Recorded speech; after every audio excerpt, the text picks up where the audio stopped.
ఏదైనా వాళ్ళ వదిలిపెట్టనా నువ్వు అంతటే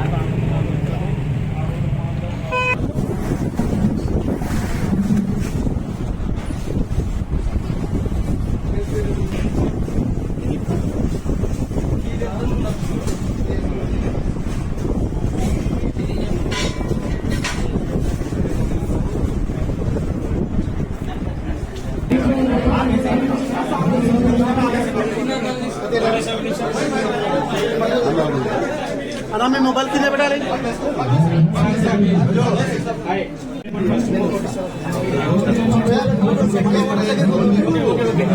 సరే సార్ ముందు రండి.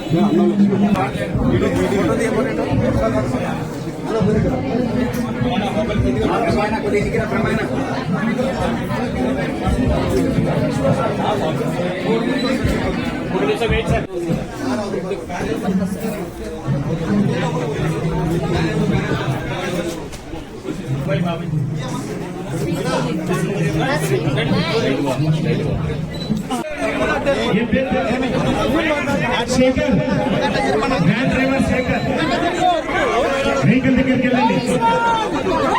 మాట్లాడతారు దయచేసి ఇతర మహేశ్వర రెడ్డి గారు వెహికల్ దగ్గర రావాలి. Okay ready.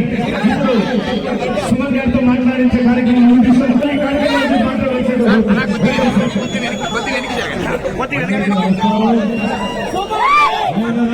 మళ్ళీ ఒక రౌండ్ వచ్చి మళ్ళీ అభిమానులు అందరూ కలిసి ఆయన్ని గెలిపించాలని చెప్పేసి మొన్న జరిగిన ఎలక్షన్కి అప్పుడు జరిగిన ఎలక్షన్కి చాలా డిఫరెన్స్ ఉంది. అంటే మరి ప్రజల్లో కానీ అభిమానులు ఎప్పుడు ఉంటారు, ప్రజల్లో కూడా ఒక మార్పు వచ్చి ఆయన పిఠాపురంలో ఆయన గెలవాలని చెప్పేసి ఆయన చేశారు. సరే ఆయన ఇప్పుడు మినిస్టర్గా ఉంటున్నారు. సో ఇంకో ప్రశ్న ఏంటంటే ఆయన మినిస్టర్గా అయిన తర్వాత మరి షూటింగ్స్ ఎట్లా, మరి సినిమాలు ఒప్పుకున్నారు కదా అనేది. ఎమ్మెల్యేగా ఉంటూ షూటింగ్స్ చేసుకోవచ్చు. అంటే బాలకృష్ణ గారు ఉన్నారు, ఆయన ఎమ్మెల్యేగా ఉంటూ నియోజకవర్గం అటెండ్ చేస్తూ ఇది చేస్తున్నారు. ఓకే, మినిస్టర్ అయిన తర్వాత ఎలా చేయబోతున్నారు అనేది తెలియదు. ఎందుకంటే బాధ్యతలు ఎక్కువ ఉన్నాయి, ఆయనకి పోర్ట్ఫోలియోస్ ఎక్కువ ఉన్నాయి.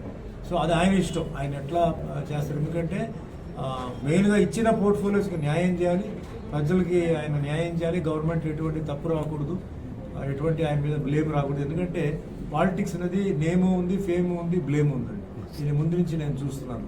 సో అందరినీ సాటిస్ఫై చేయలేము, ఎక్కడో ఒక మైనస్ ఉంటుంది, ఎవడో కంప్లైంట్ చేస్తాడు. లేదు ఇప్పుడు ఫైల్స్ సంతకం పెట్టేటప్పటికి 100 ఫైల్స్లో ఎక్కడో ఒక ఫైల్లో ఒక రాంగ్ సిగ్నేచర్, ఇవన్నీ చాలా ఉంటాయి. సో టైం ఇక్కడ ఏంటంటే మెయిన్గా నేను ఏమంటానంటే ప్రతి మనిషికి ఆ టైం అనేది బాగా కలిసి వస్తాయండి, అన్నీ సక్రమంగా జరుగుతాయి. టైం బాగాలేకపోతే అన్ని మిస్టేక్లు వస్తాయి. ఇది నా అభిప్రాయం. అంటే నేను ఇప్పుడు తమిళనాడు నుంచి నేను చూస్తున్నాను, పెద్ద పెద్ద వాళ్ళని చూస్తున్నాను. ఎంజీఆర్ గారు ఎక్కడో పుట్టి ఎక్కడో పెరిగి ఆయన సీఎం అయ్యారు. అసలు